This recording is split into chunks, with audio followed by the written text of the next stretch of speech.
latency. Spark Streaming supports high throughput, but at a relatively higher latency. Yeah? So actually, you see which trade-offs you have to arrange when selecting the systems. If you really want a higher guarantee and you want to have expressive operators like grouping and aggregations and these things, you can, for example, use Flink or something, but Storm is a very low-level thing, does not provide any rich guarantees and not very powerful operators, but it's really, really fast. It's still the fastest. So there are other systems out there. You can learn more about that if you read that article, which is in the reference list. And now I want, if I have the time, oh my God, to tell you what we are doing with all that. We want to combine that with databases. The point is there, if you, in traditional database, if you are interested in circular shapes, you always have to ask. So if somebody else is updating the database, then you can ask and you get the results. So, but if another circular shape is inserted from somebody else, you don't get the information unless you ask again. Yeah? So if you want some kind of continuous support and some real-time notification of the changes as far as they are related to the query you have initially asked, then this is very easy to make slow. When we, for example, make this experiment, we have people running around in 3 rooms and we are interested in the people in room B. Yeah?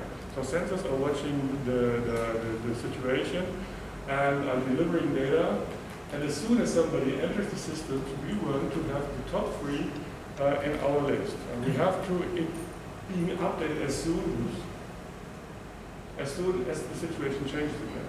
And we always have to want the top 3 which are in that room. Yeah? The last 3 which and this is the corresponding question, and we kind of wanted to kind of extend our framework with such a capability. And what we can use there is, so we only have been talking about the stream processing systems. There are many more classes of systems out there.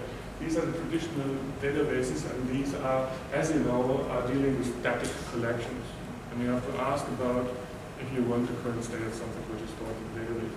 And as we learned here, we are talking about kind of ephemeral streams. Yeah? And there is something in between, one class of systems which is kind of coming from the stream side and providing some kind of persistent and some kind of declarative queries which you can apply to the streams. And there is another thing which is kind of referred to by this class. We have evolving collection. This is called real-time databases. Yeah? So now the question is, why didn't, if you want to do that, why don't we use that? One of these systems, yeah, because actually the purpose of them is similar to that we are aiming at. And then I don't want to go into the same details that we did for the stream processing, but again, I asked my PhD students to kind of to show me the meta properties and relate them to each other in order to select the appropriate system or to see the need that we could have something on our own. Yeah. Now what you see, scaling with reads and writes is not, the corresponding requirement is not fulfilled by these systems, but only by Firebase. But Firebase does not have really rich support for rich query capabilities, and very restricted query capabilities. And that's the reason why we build our own real-time thing and we incorporate it into the backend framework, and this is the subject, as I told you, from the startup. So our research is the following for you. Possibly you remember that. So the presentation is loading, and that was actually 9.3 seconds.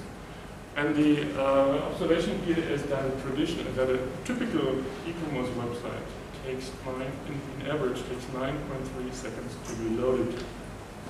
Yeah, there are some examinations on that. And now there are numerous experiments and reports out there trying to kind of quantify what is the effect if the loading time does last longer than this average. And this is really interesting because Amazon found out that if you only have a delay of 100 milliseconds, that means 1% less revenue. If you think about $8 billion a year, yeah, in the case of Amazon, that would be a loss of $800 million because of 10 milliseconds average longer loading times on the website. Yeah, that's really dramatic. There are more studies out there, for example, who is saying that if it does last 400 milliseconds more, you lose 9% of your visitors and so forth. Yes, with that, 20% less traffic in the case of 500 milliseconds more indicated. And there are more. What we are doing now is we kind of have the vision of a world and a web without latency. Yeah? We want to immediately have the data there where it is needed. But usually have this situation. If this guy is kind of clicking at some e-commerce website and the data is at the other side of the world, then usually this website is dynamically created by looking into a database, putting things together. Yeah? So we have some processing at the back end, and then the parts or the overall thing is delivered to the website, to the mobile device of the world. And what we have, and this is really complicated thing, and it's actually not possible to tell you that in a few seconds, but what we are doing is we are kind of using web caching in order to provide low latency. That means we exploit the web caching which is there, because you're on your path from a server to a mobile device. At the other end of the world, you pass several nodes with web caches, invalidation-based caches and expiration-based caches. We don't change these caches, but we use this technology in order to kind of cache our database data. We make the applications to notice that the data which is needed is in that cache and load it from there. And we additionally do that, so you have less processing and you have low latency. And this all together brings you closer to the goal of having no latency. And because we are database people, we have to cope with the problem that data in caches may become stale, yeah, and outdated, because somebody else in the server is kind of updating this. And for that purpose, we have a kind of Bloom filter-based mechanism which really allows applications out there to adjust whether they always need the newest versions of data or if they tolerate some kind of staleness. Yeah, and they can adjust the infrastructure to do that. And this is what Orestes, this is the protocol and the basic framework is providing, and what is the product of backend. Yeah? And now, yes, so that we can see the data is current. Now, that's the result of 7 years of research and development. We have a couple of publications out there. You can look into these, to ask me or Felix or Wolfram. They will be happy to ask me. So, and this overall infrastructure is the subject of this publication, which will be presented this year. And now we want to go with this infrastructure real time. So what we want to do is we want to combine that with real-time features. So for example, you can subscribe for a query saying, giving me the most popular products that are in stock. And if a situation changes at the backend, you want to be notified. You always to have the top 10, the top level 10 products in stock. Yeah? So this is how we do that. We have this backend infrastructure, which I was talking about in the previous slide. And we have the sensors, yeah, kind of feeding the updates into the system. And what we can do is we allow applications to subscribe to a certain query. Then we feed the updates, which are detected by some appropriate sensors, into a Storm cluster and match updates, arbitrary updates, to the queries which people have currently subscribed to, in order to find out whether or not a new version of an updated object fulfills, for example, the predicate of the where clause of your SQL statement which somebody has subscribed to. Yeah. So and then like this, somebody is interested in circular shapes or something. This update does not relate to that query. The next does also not relate to that query, but now we have one, hopefully. So here now the matching node says, okay, this is a member and belongs to the extension of the query predicate, and therefore it's directly provided to the one who was subscribing to it. Yeah. So, and this is how we do this. We use Storm. We can subscribe to a query. The query is kind of associated with the rows of such a cluster. Yeah.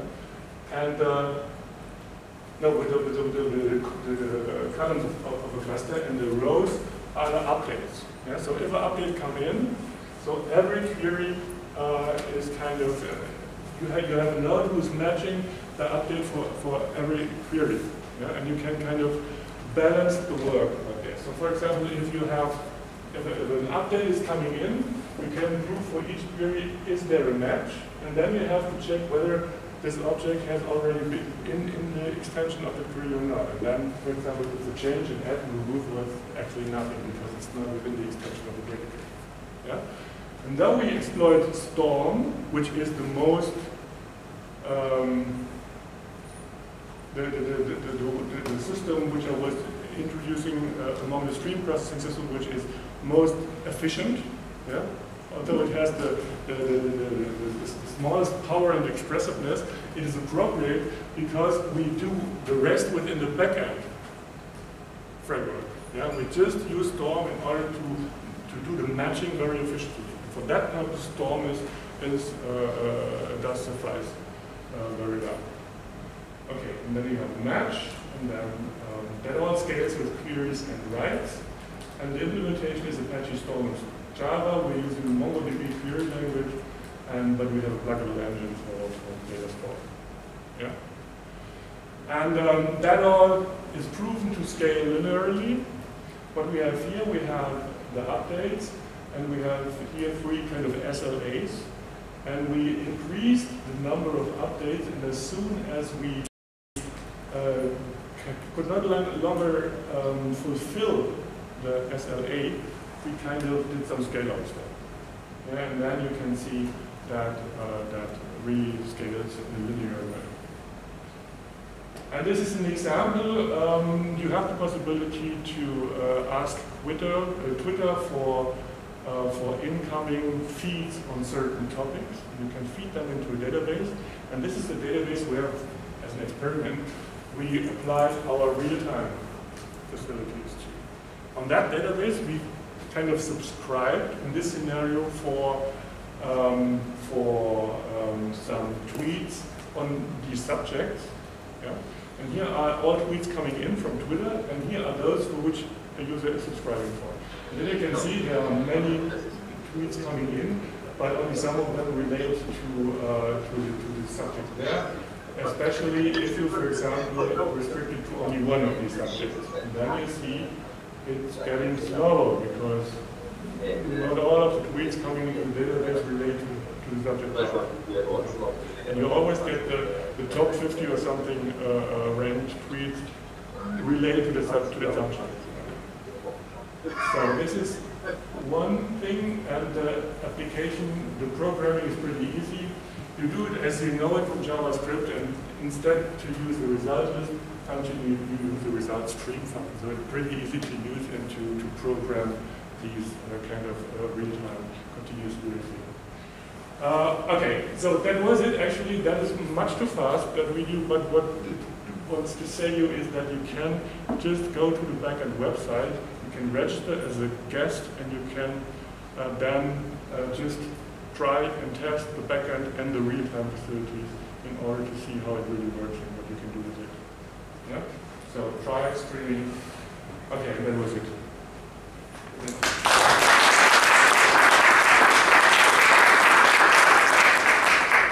So I apologize for getting faster and faster, but you see, I wanted to give you the big picture too at the end.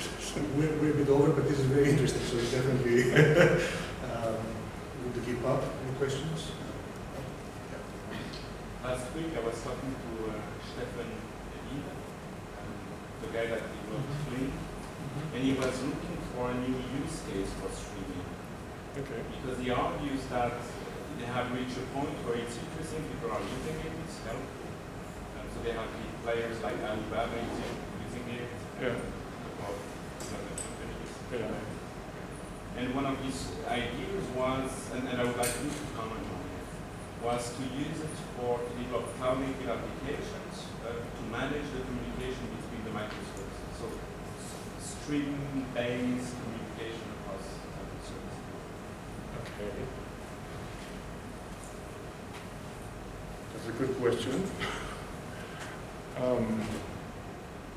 So the question is whether or not I think that is a good idea as being considered as a new application. He's trying actually to discuss the idea that he has with the different people and to see what would be the feedback or what would be the right way now to go.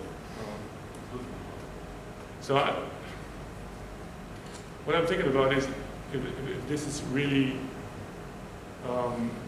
having new requirements, this kind of application, in comparison to those which they fulfill already.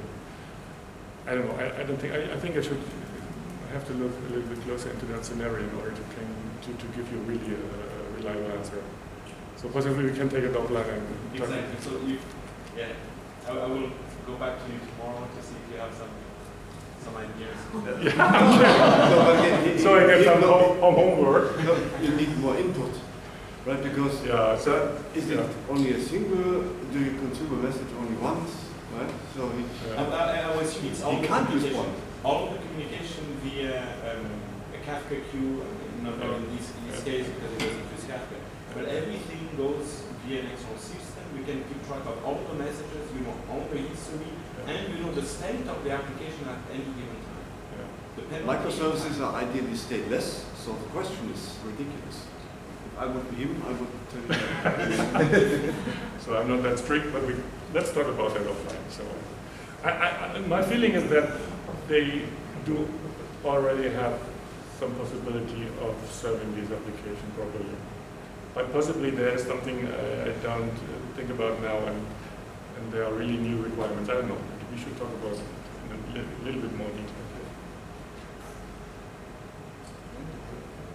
So like this system classes from databases, or real-time databases over stream management to stream processing, and you mainly made the point between stream processing management and adding some persistence. But isn't this also a huge level of functionality that you get? So for me, data stream processing is like very efficient file system to compare with a database. Yes, so sure, because sure. query languages and asset properties and optimization and clear window semantic and whatever. So there's a huge bunch of features that you get in the data management system. Sure. And here you have a programming environment, a very efficient programming environment, Right. which gives you less overhead if you distribute it and want to scale it out. Right. But in the back, what you do is program, right? Right. Okay.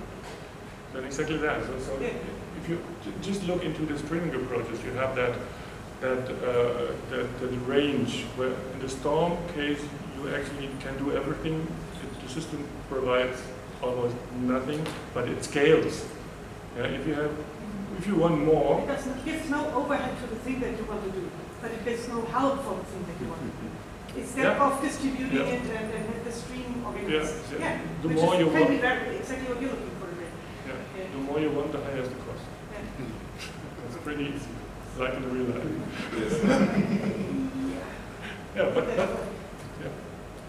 Well, then you can say we don't need databases because we have file systems. That's one of them. Don't tell me that, because I'm coming from the database community. I think we always need databases. I need to try to solve things by using them. Actually, we are using Storm. I'm also tempted to ask, so you put the filtering on top of the database, and this is probably the key to quick So taking the devil's advocate and saying, do you firmly believe that if you put it inside the NoSQL data store, like RethinkDB does, this is definitely not going to scale, this is definitely going to fundamentally keep you higher latency, so you must do it. So as you see, that there are some possibilities of having NoSQL technology within the processes the workers are running, the jobs, fulfilling steps of the data processing pipeline. In that case, I think you can be successful in making things sufficiently scalable. Yeah. But yes, if you have it outside your process, then you have to communicate with it in an asynchronous way, then you don't have any chance. Okay, let's thank the speaker again.